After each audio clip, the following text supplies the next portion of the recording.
Welcome to Shaping E-commerce with Iron Plane. This is where we talk about e-commerce development, solutions, digital marketing, and all things e-commerce. Be sure to check out the description below each video to find additional resource links and show notes. We upload new videos each day. Please like and subscribe to our channel. Welcome back to Shaping E-commerce with Iron Plane. I'm Tim Bucciarelli, the Director of Engagement with Iron Plane. And today we have a great opportunity for everyone to learn a little bit more about BigCommerce. So in the world of e-commerce, there are literally hundreds, if not thousands, of platforms to choose from. For Iron Plane, we've selected two based on our extensive research in both the capabilities, the reliability, scalability, and usability. And we've landed on two different platforms. One is Magento or Adobe Commerce, and the other is BigCommerce. We'll get into a lot of the reasons why we selected to partner with BigCommerce. And today we're joined by Aaron Sheehan with BigCommerce, and he'll do a brief intro and then we'll dive right in. So Aaron, why don't you let everyone know a little bit more about your role at BigCommerce and maybe a little bit about your history in e-commerce. Sure, be glad to, Tim. So I'm Aaron. I'm the Director of Competitive Strategy at BigCommerce, coming to you from my secluded basement location in Springfield, Missouri. And I have been at BigCommerce for exactly 60 days today. But prior to that, I've spent the last 7-8 years actually doing what you do, Tim, on the agency side for largely Magento and BigCommerce, working with merchants of all sizes and profiles.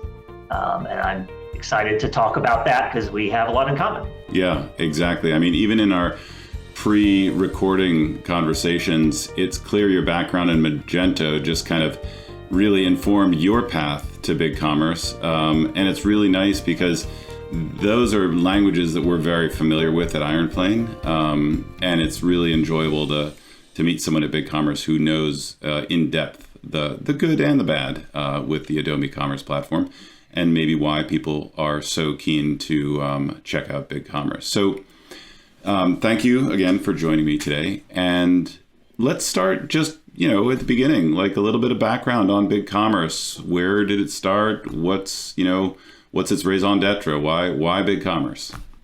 Right, that's a great question. So BigCommerce started before my time in 2009, and it's actually Australian. The founders, Mitch and Eddie, I think met in an online chat room. I'm not sure which one, and started a company called Interspire, which was the genesis of what became BigCommerce. And the idea was to have an easy to use, SaaS-based e-commerce platform. So this was 2009. So this was just right after Magento was getting started. And so competitively, the landscape was pretty limited. It's not like today. Xcart was still around, and there were a lot OS of Commerce. OS Commerce. Pre-Shopify, right? Pre-Shopify. Well, Toby might have been selling snowboards at that point, but I don't think it was. It was probably just him, right? Okay. So that was 2009. You fast forward today, we've IPO'd, 1,400 people around the globe, over 60,000 stores now, worldwide. So as for, what were they trying to accomplish by starting it? Why start another software company? Why start another e-commerce platform company? And it was really there to help merchants at every stage of growth. I think even then you could see while Magento and Xcart and OS Commerce and all of those on-premise solutions were amazingly flexible. They're also a fair amount of work, right? There's a lot of care and feeding, and I think having a software as a service based solve for that was the reason that they created it.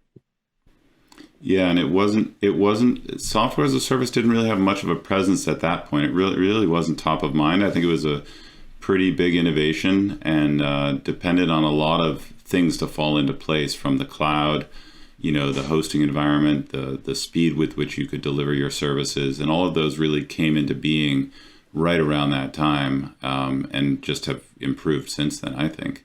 Absolutely. So when we talk about e-commerce platforms, like we've said, there are lots of them. When you think about, a client or an e-commerce merchant and they are considering their e-commerce platforms, are there specific pain points that you think BigCommerce solves for?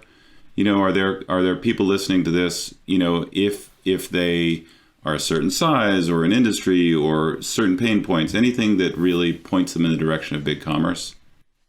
Yeah, I think so. And it's interesting because we have a kind of a unique market position where we're delivering enterprise grade e-commerce features, but with a pretty low cost basis, right? So if you go back and look at 2009 and you look at if you were a merchant and you wanted to, and you really 2009, 2010 for several years, if you wanted to do SaaS e-commerce, you were going to Demandware or WebSphere or Oracle, or you were doing something basically high enterprise, 7-figure budget, 7-figure licenses, big projects, right?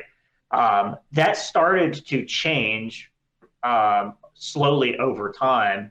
But what the pain points that BigCommerce was trying to address was taking a lot of the functionality that the big guys have in their sort of like walled gardens, right, of large enterprise, bring those down market and make them accessible to people who need them.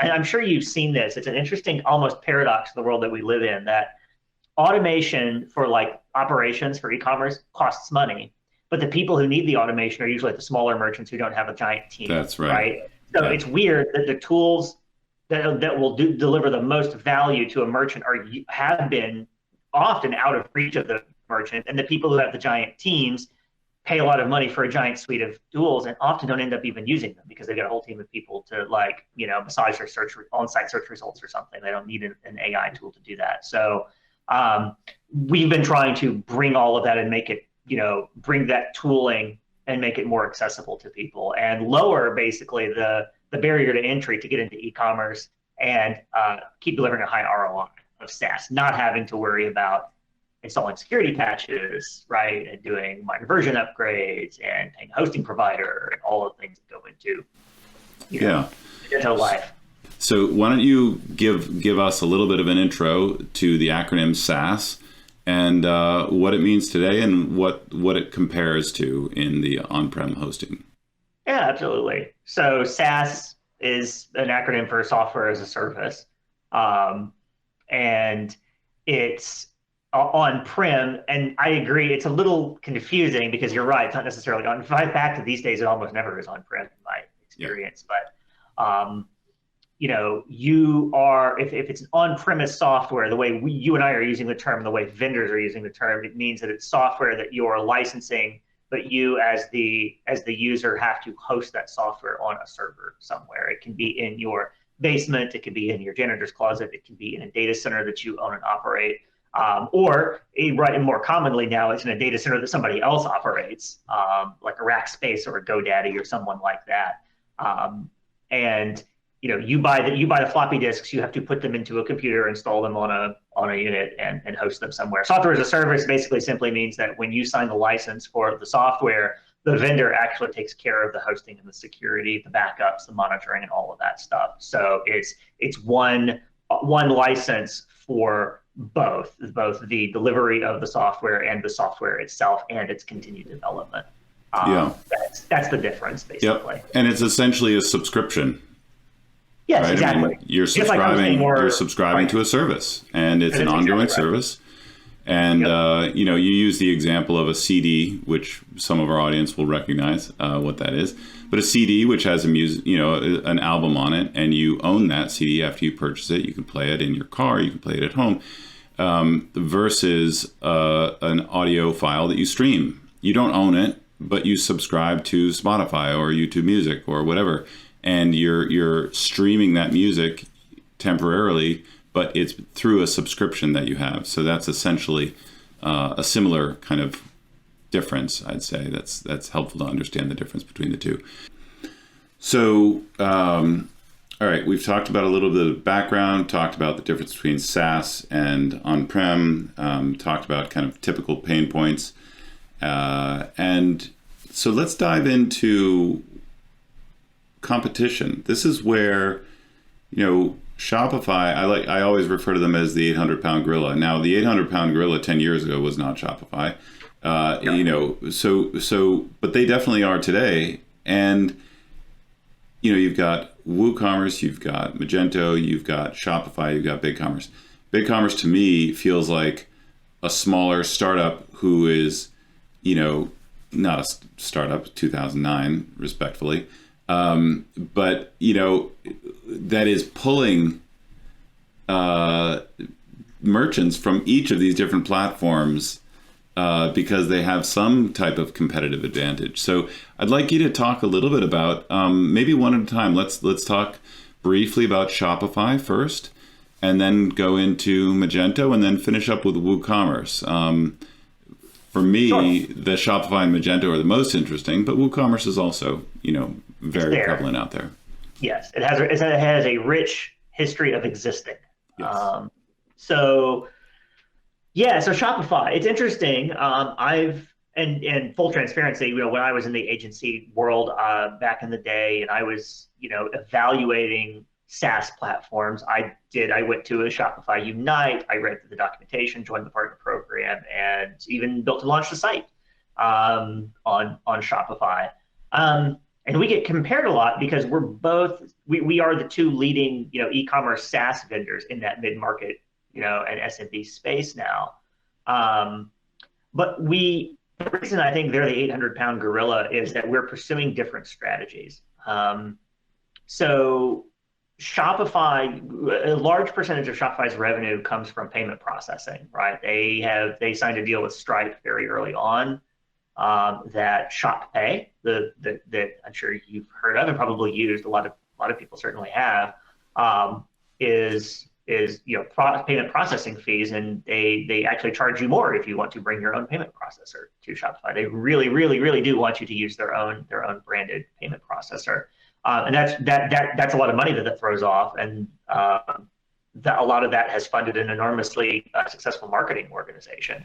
And just to be clear, there could be a benefit for a merchant. That ShopPay, that depth of integration that they offer in those areas that are Shopify kind of owned and managed areas, like there can be a great deal of value to a merchant who just wants hands off, like I want it to work. I don't want to think about it. I'm willing to pay, then that's one use case there that works very well, I'd say. It is. And I think it's specifically attractive to direct-to-consumer pure play merchants where they don't have a point of sale system or they don't have existing payment. Because a lot of times merchants will sign pretty nice agreements with payment processors for fewer basis points because of transaction volume, and they're pooling their in-store and they're pooling their online transaction volume to negotiate a better rate.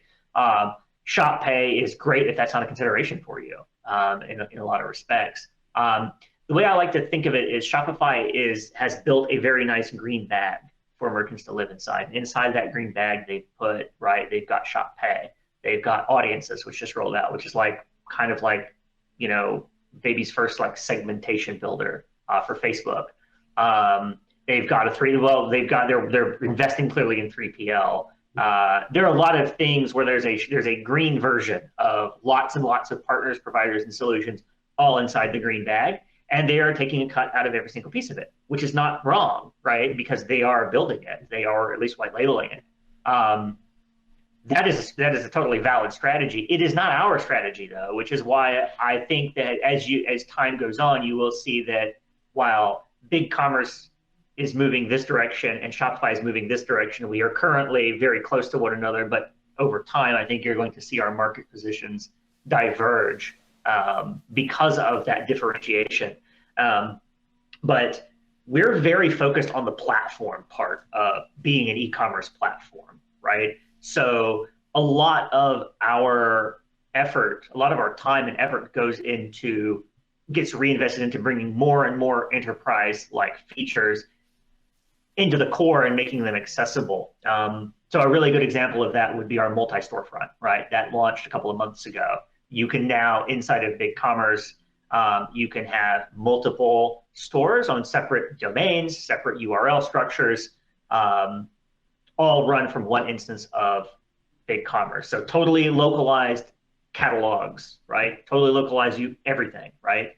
Shopify doesn't really have that yet. And the thing is, for us to deliver that, we had to go back. We spent the last couple of years rewriting a large chunk of our core platform to make it work, right? That's a feature that Adobe Commerce has, Salesforce Commerce Cloud has. Now we have it, and it's very accessible to a large group of people because of that. And it was a tremendous amount of engineering work from our team to make it happen. But that's an example of the kind of thing that where we are, I think, rather than having our own version of BigCommerce Pay, let's say, we wanted to put that into feature development for our broad base. And you will see that multi-storefront functionality that is currently gated to our enterprise users, that's unlocking to all plan levels. So what strikes me is when you describe the Shopify ecosystem, again, kind of the all-in-one thing. And I like to describe, Shopify, BigCommerce, and Magento as kind of three different meal prep options. Like you've got Shopify, and it's like a box of mac and cheese. Like everything you need is in that box. Dump it out. Very simple, nothing fancy, and it'll satisfy your hunger. Okay, I may steal that metaphor if I like that. Well, then you think, I don't know if this works for you as well, but then you think about like Blue Apron, which is kind of the meal in a box, but it's ingredients. You've got a little bit more creativity. You can throw maybe your own ingredients. They give you the template of what you should be doing and how to do it, but there's a little bit more play and creativity, and so you're gonna still satisfy your hunger, but you're also going to be doing it in a slightly more interesting and the way that you want it to be done. And the Magento, I think, is more like you're going out to the farmer's market, you're shopping for everything that you want. Maybe you're paying a little bit more for those products, but really exceptional quality, and you're bringing them home, and what you're doing, or someone knows what they're doing, and you're making a really good meal from the get-go. Like no instructions necessarily, just whipping it up, and fine, great, you got it, great. So that's the metaphor I like to use. But it's good. Let me back up for a second, just because I was thinking about points of risk and points of failure, I guess. When you put all of your eggs into one basket, to me, it feels like there's not really a single point of failure, but it's like if Shopify decides to shift dramatically or like not service a particular type of business, like they can do that, and they can stop servicing your. I don't want to put fear, because I don't think that this is very likely, but I'm just saying in terms of risk mitigation, it might be a consideration. It's happened where everything goes into one basket, and you don't have as much control as you might in other environments. Yeah, I think it's absolutely true. And if you think about that, if your payment provider is tightly coupled, for instance, now you're shopping for multiple things. If you're 3PL, if you're shipping, if you're retargeting and audience generation, if all of that is running through one pipe, that's a lot to go suddenly replace with 60 days notice, right? That's what Amazon gave sales users, right, last month, 60 days to go find something else. Like I'm seeing shorter and shorter like notice periods for stuff like that. That's right. Terrifying as a merchant, because while that theoretically that's a just go online and spin up another one somewhere else. The amount of time to research, to migrate data, to manage the customer expectations around that migration of data, that's a lot for somebody that doesn't have a large team sort of like just standing around waiting to pivot. Yeah. So yes, I think there is absolutely a bit of risk there. But and we're not bashing on Shopify. Shopify is great in so many scenarios, but it is worth calling out these distinctions. Yeah, some of my best friends are yes. And merchants. Okay, well, speaking of best friends, let's talk about Magento, because that I think is really near and dear to me as a former e-commerce merchant running a business on Magento, and to you as a former agency person working in the Magento world. And just to be clear, in the world of Magento, you've essentially got two, and then kind of an ancillary third versions. One is open source, Magento open source, and then the other two are in this Adobe Commerce family. So Adobe Commerce, where you find the host, but you're paying Adobe for a subscription to license their software and make use of it. And then Adobe Commerce Cloud is where you basically pay the licensing fee to use their software, and you pay them to manage the hosting for you. So Adobe Commerce Cloud is kind of like the full Adobe experience product that they're pushing. And then the Adobe Commerce is like, you're still a little bit responsible for managing, the kind of hosting in that environment. And then an open source, Magento open source, is like, okay, here you go, good luck. Adobe's not involved. You don't have to pay any licensing fee. The most important thing for you at that point is getting yourself a really good Magento agency, like IronPlane, for example. Like IronPlane, of course. Yes. Yeah.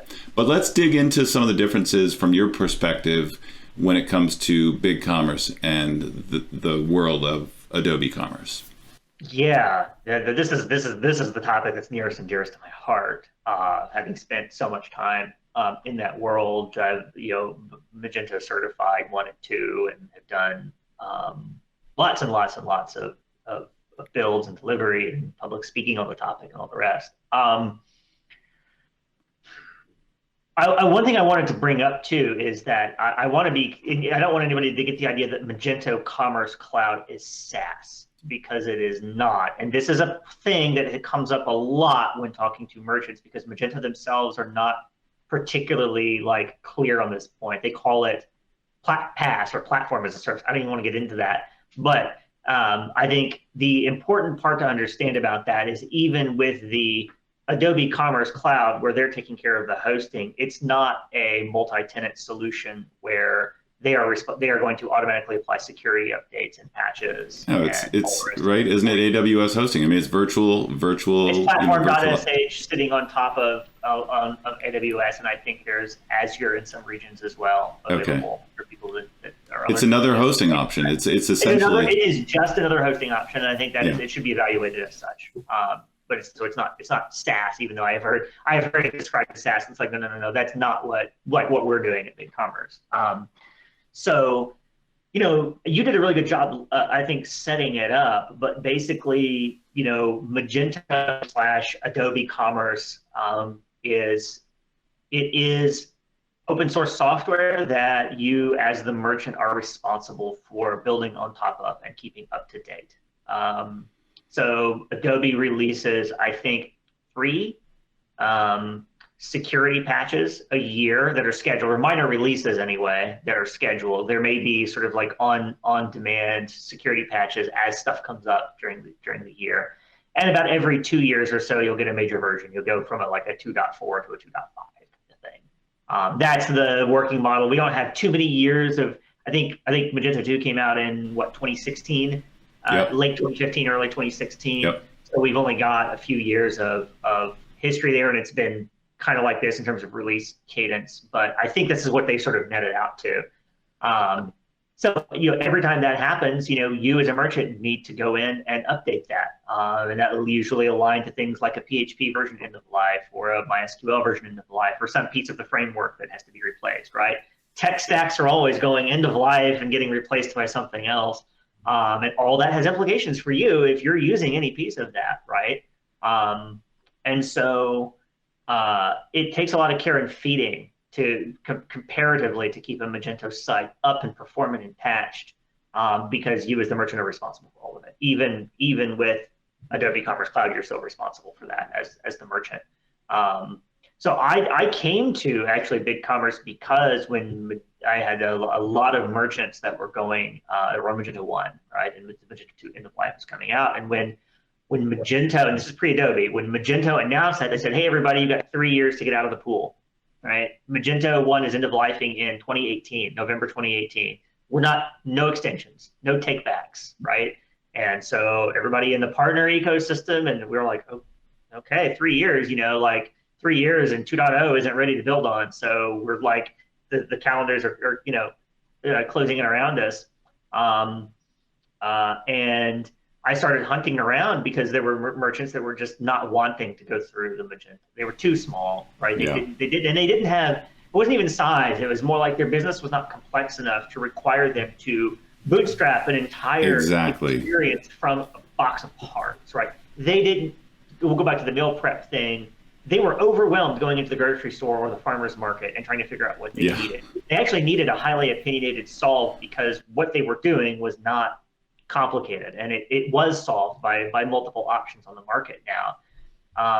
I did head-to-head platform comparisons and evaluations, talked to both platforms, and ended up migrating those folks over to BigCommerce and building and launching my first BigCommerce store. This is 2018, I think.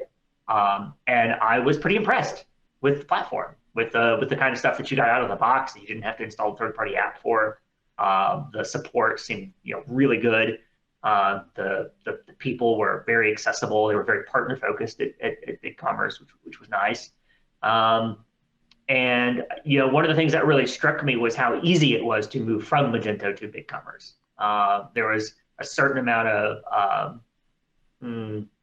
design pattern parity between the two that you could easily map a concept like a customer group in Magento to something called a customer group in BigCommerce, and you kind of knew what that meant.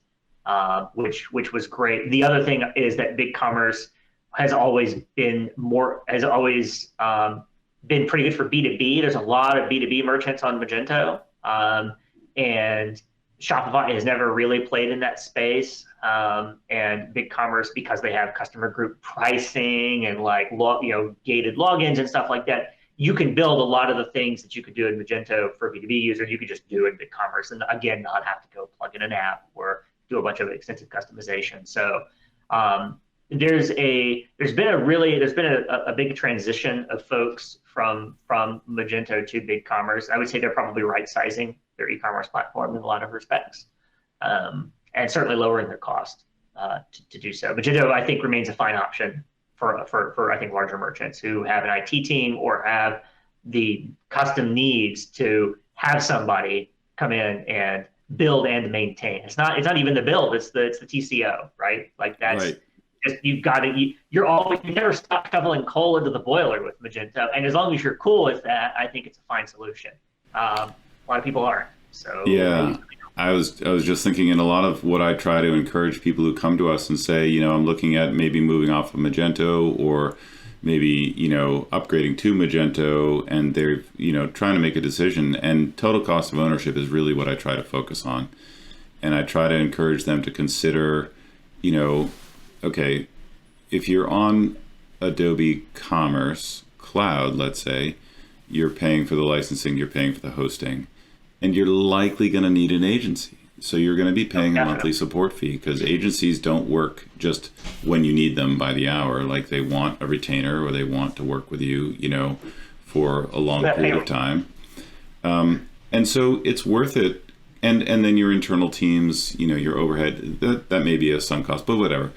And then you got to consider, when you look at a platform like Shopify or BigCommerce, and I know there are quite different, and we'll get to those, but they've got also an ongoing subscription fee, plus you've got something related to either order value or revenue versus number of transactions, and that can bump up your fee per month. But you're less likely to need an agency for much of the lifting to manage that site. So there are definite trade-offs between the different platforms, and total cost of ownership is really worth understanding as you're considering your platform selection. The only thing that I think I will call out is, in our experience, Magento open source is a good consideration, just because there is no licensing fee, but you're still left with an agency who might have it might even prove to be a little bit more expensive, because there might be a little bit more management involved. Again, that's why I reiterate getting a really good agency to work with you on your Magento site. And if you can't afford a really good agency, then you should be talking to us about BigCommerce, because if the total cost of ownership, if you can't afford a really powerful Magento website, it might be time to consider options that might bring you a lower total cost of ownership with still enterprise grade functionality. So that's my pitch there for. Yep. And I wanted to. I would be remiss competitively if I didn't also make the point that our value proposition is not merely that we're cheaper. I would say, as somebody that's had to build, BigCommerce is pretty easy to use, and speed to market and ease of use are very important to the mid-market and the enterprise as well. One of the things that I have seen is there are a lot of merchants who grow rapidly.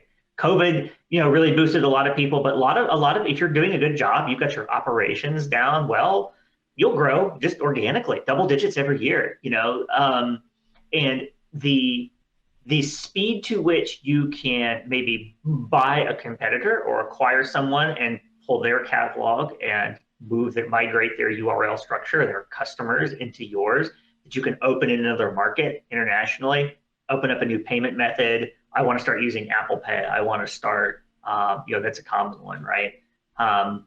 There's so many things that you don't know in January what your business is going to need in July. I mean, you can make a guess and you're probably pretty accurate, but how about next July? Well, you're probably a little less accurate, right? That speed to market and ease of use is something that we've seen has really benefited our merchants. We have a lot of merchants start off on our self-serve, like $99 a month, $199 a month type, what we call our essentials plans, right? Where it's totally self-serve. You just go to the website, put in your credit card number, reserve a domain, and go, right? But they start there, but they've got so many features available to them, and they grow and they grow and they keep moving up. So everybody wins because their business grows. They don't have to re-platform. Every time they outgrow the old platform, they don't have to spend six figures to shift to the next. That used to be the paradigm, right? Every 3 years, it seems like every business was migrating off of the old platform onto the new one. That market position that we occupy is such that we can very confidently say that we can serve merchants down who are just getting started with minimal cost. They don't maybe want to pay an agency, but we have a very large enterprise, people doing millions of orders a year on BigCommerce just fine, and they never had to leave because we kept growing the platform underneath them. And so there was never a compelling reason for them to say, well, I'm going to get off, it's time to do that 3-year CapEx thing of moving to a different platform.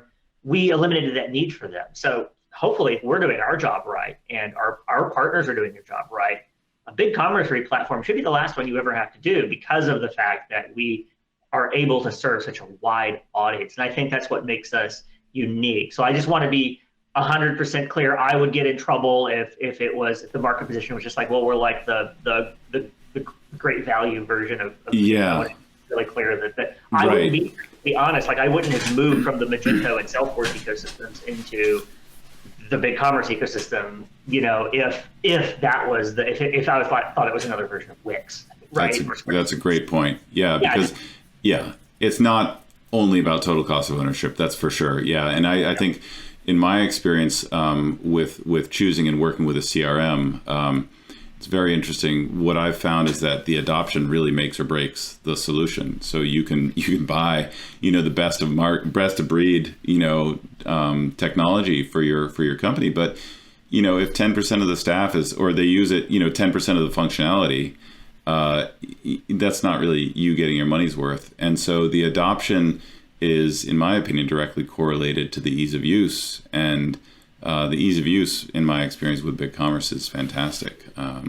And so it's much more likely to be adopted quickly, and certainly onboarding someone into the platform is going to be pretty easy to do for new employees, or training up a new sales team or whatever.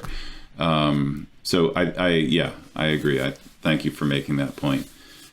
So we do have one other platform to consider, and that's WooCommerce. And I think we can talk about this pretty briefly, but I do want to just highlight the difference here as well.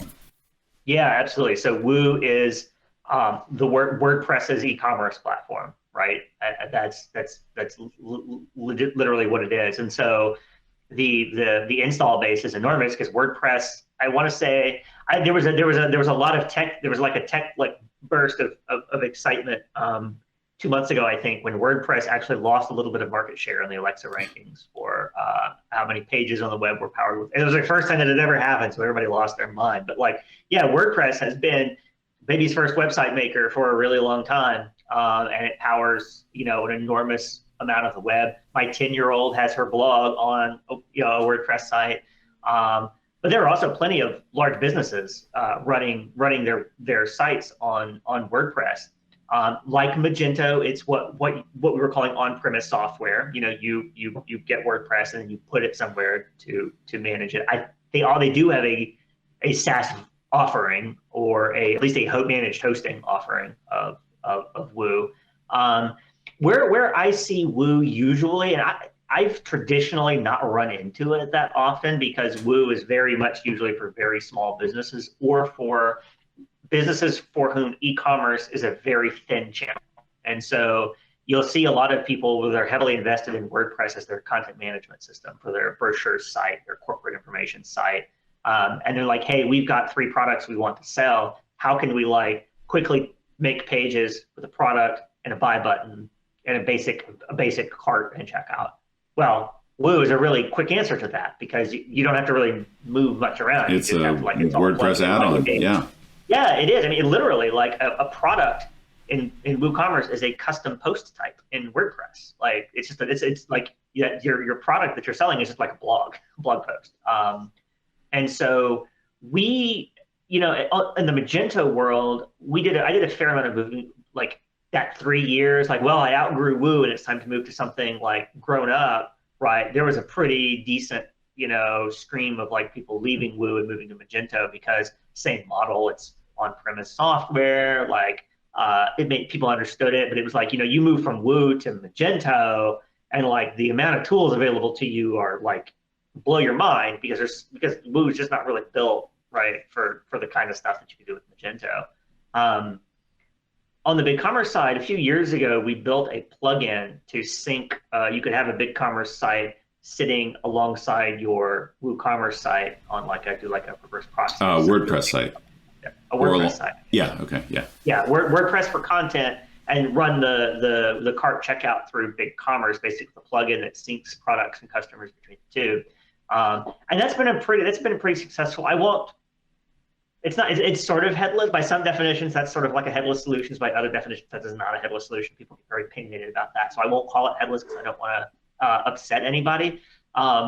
But that's a pretty common design paradigm where you've got your content on system A because system A really does content management really well, and I've got my e-commerce on system B because it does commerce really well, and you have some kind of pass through that's still a thing.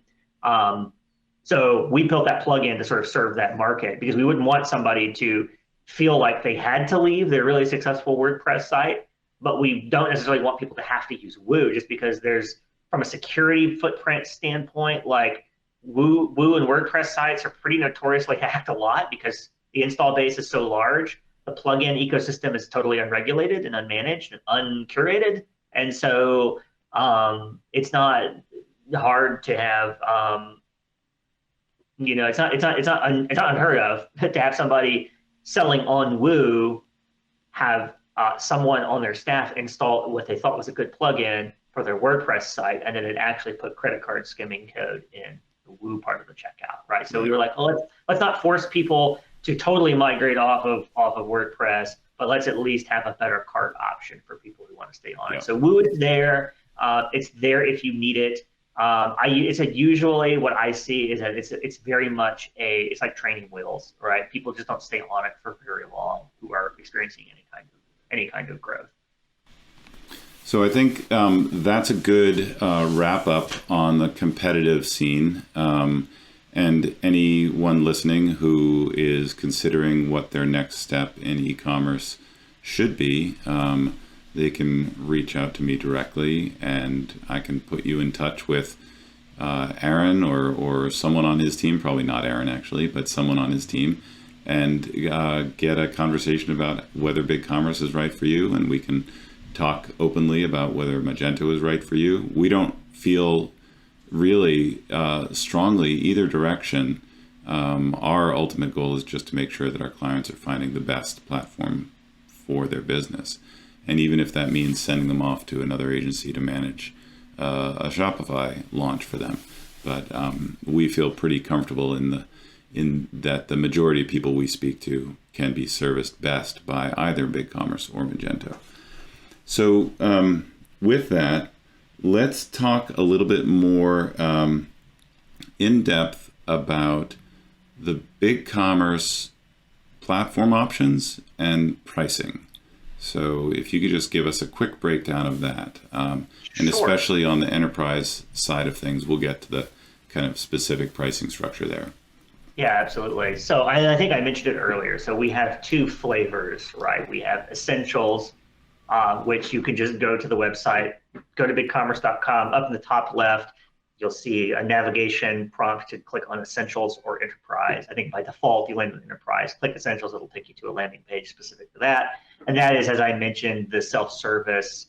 Here's good, better, best. With the specific like entitlements and things that you get at each level, and put in your credit card and self-serve, and away you go.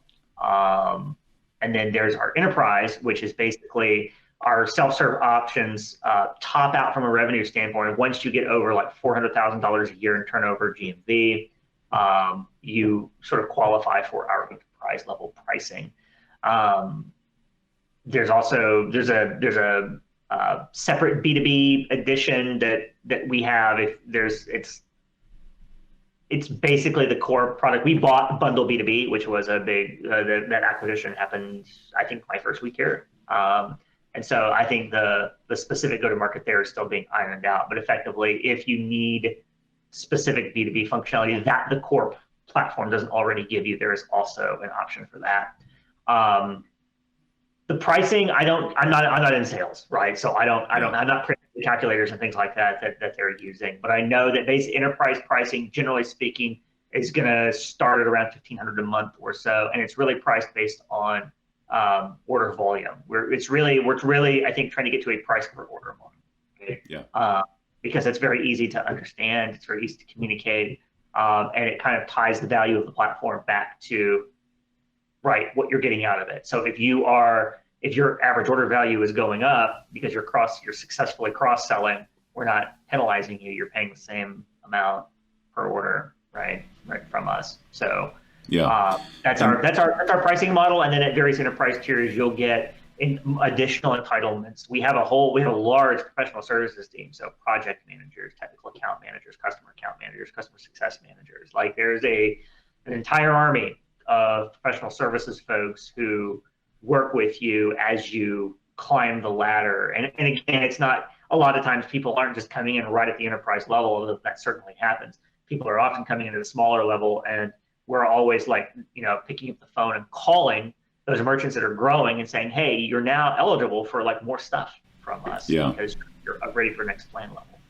Most of the folks we talk to end up we end up pointing them in the enterprise direction. And 100% of the time, it's really just a sit down, let's talk, and let's learn about your business. Let's understand what you need. And, that's why enterprise pricing is a little bit challenging because it is so custom to the business. But it's also nice. It's a nice reflection on how BigCommerce works, where they take the time to figure that out. I don't know, maybe if they, triple in size, maybe they won't take that time. I suspect they still would. But the point is they engage with their subscribers and making sure that the pricing meets their needs within the context of what BigCommerce can do. But it's always been a very good experience from my point of view. One other thing that I'll mention on the topic of pricing, and this is kind of going back to our conversation about competition and basically the add-ons or the apps that can be added to the platform.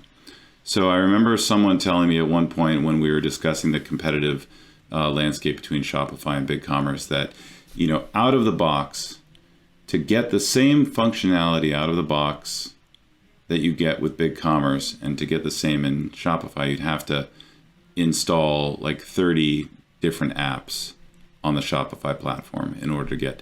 So that may or may not be the accurate number today, but it's worth everyone understanding that there's an additional cost involved with any platform, Magento, Shopify, BigCommerce.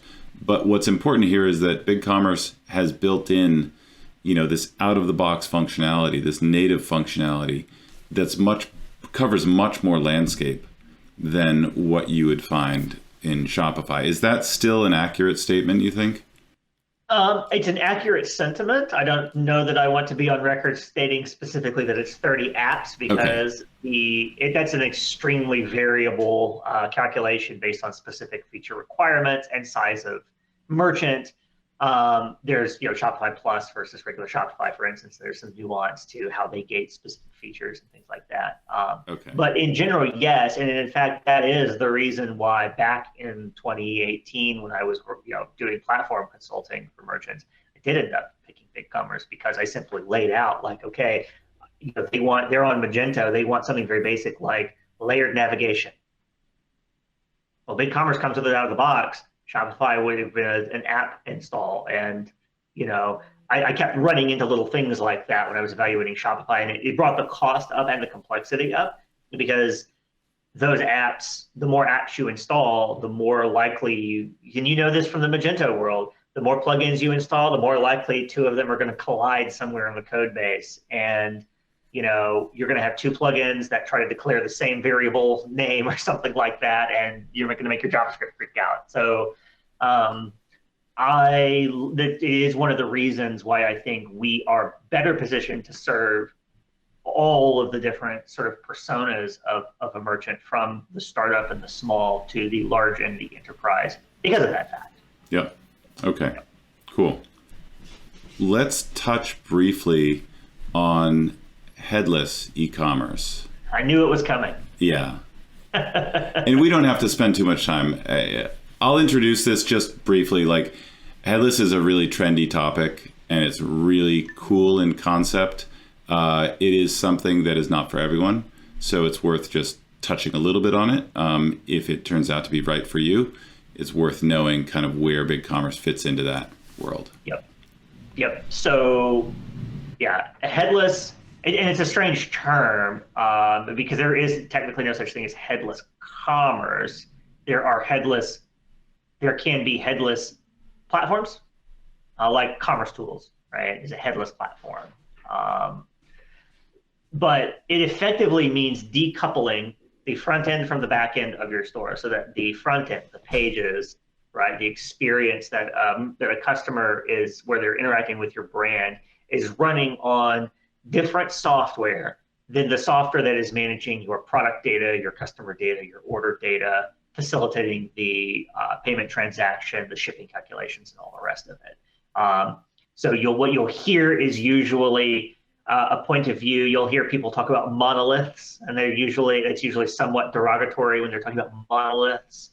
A monolith is a platform like a Magento where it's one application and it does both the front end and the back end. So Magento has PHP code for running business operations in the background and processing products and managing products and customers and orders and all the rest of it. But it also ships with templates and layouts for like how a product detail page will look, how your homepage will look, how your content pages will look. All of that in one giant monolithic software platform. Headless, on the other hand, the idea is that you keep those separate. They communicate via API, and that way, if you want to change something about the front end without having to redeploy your back end application, you can. Or if you want to just like completely replace your front end with a different system at some point, you can do that without actually having to touch your back office system.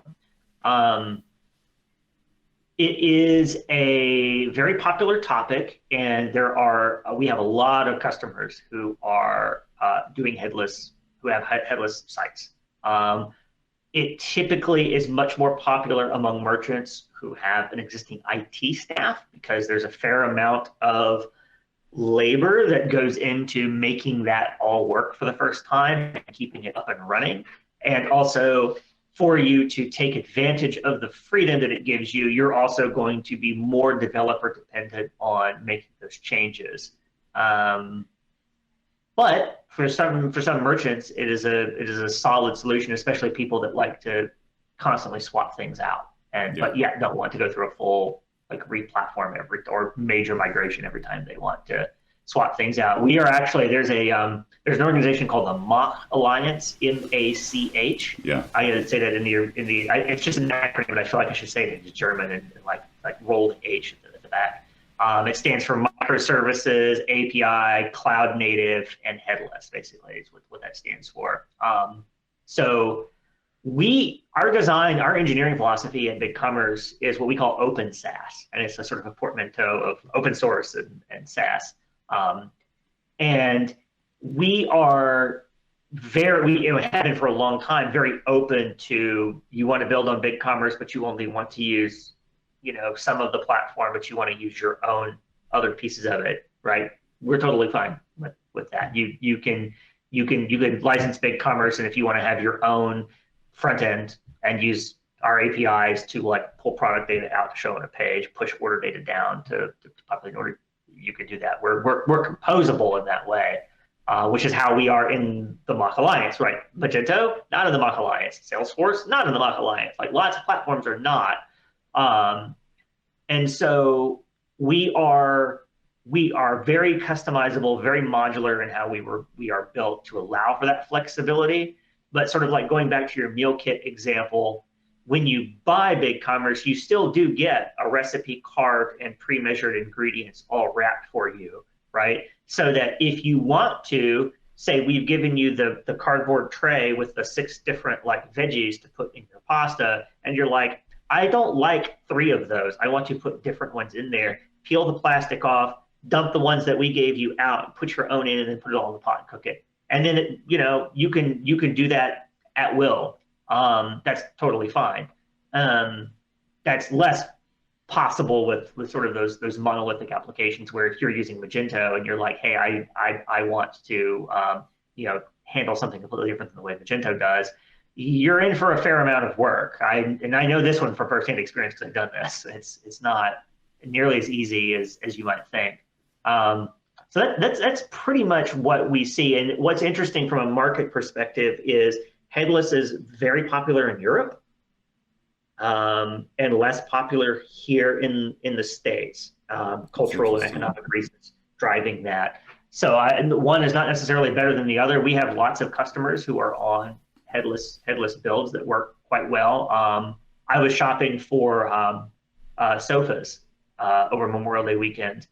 Just now, one of our customers is Burrow. They're big, direct to consumer. They do sectionals and couches and things like that. Right? They're a BigCommerce customer. They have their own. They have a React.js front end that they built with Graph CMS as their content management system, also headless, and they're using BigCommerce and behind that. And so you look at that user experience that's totally custom, doesn't look like anything else. They're selling made-to-order furniture, so there's a lot of visually, there's a lot of stuff that they need to have fine control of, and when they add a new product type, they need to be able to create an entire experience around that. Headless is a pretty good choice, right? Because their front-end folks can do whatever they need to, and they don't have to worry about the plumbing, BigCommerce in the background. They know that we'll be there and be able to support whatever experiences that they cook up, and they don't have to go and build new templates for their pages in BigCommerce. So there are definitely merchants for whom it's a good call. I think there's probably a little bit of an evangelism bubble around headless right now. I think there's a lot of players in that space who want headless to be the only option available for merchants. I don't think that's a good idea. I think it's like everything else in our world, Tim. Right? It's for some people it's a good choice. For other people, it's not. You need to take your time and make a considered decision, and not just make a decision after the one webinar or the one white paper that you read. Yeah. Yep. So I would say we've covered a lot of ground, And we've touched on several key points in the BigCommerce world. And I guess the last thing I'd like your thoughts on is if there's someone out there who's considering BigCommerce, is there like a single step that you'd recommend they take first to really pursue the consideration? Well, I think clearly they need to call Iron Plane. I mean, that would be a great place to start. Call Tim, whose contact information I'm sure will be readily available to everybody watching this. Yes. Yeah. You can check us out on the web at BigCommerce.com. Like I said, up the top left, enterprise essentials, depending on what you're looking for. There's quite a lot of information. We have a lot of resources, user guides, case studies. We have a really big showcase sectioned by type of business. So you can go and see, hey, I'm in the food and beverage industry. Let me see other sites that BigCommerce has done in my sector. You can do all kinds of filtering that way. Also, very welcome to reach out to me if you like. I'm relatively active on Twitter and LinkedIn. And so if anybody ever wants to talk, I'm not in sales. I'm not compensated on commission. So I'll at least have an honest conversation with anyone about perspective if they'd like to do it. Those are some great places to start, besides just going to Google and Googling stuff, which is always an option. Meeting a real person, having a conversation is always better, I think. So I would totally agree. And that's an option now after 2 years of not being able to do that. That's right. Thank goodness. Yeah. Well, Aaron, thank you very much for joining me today to review BigCommerce and how it relates to its competition and how it can benefit e-commerce merchants who are looking for the next great solution for their e-commerce needs.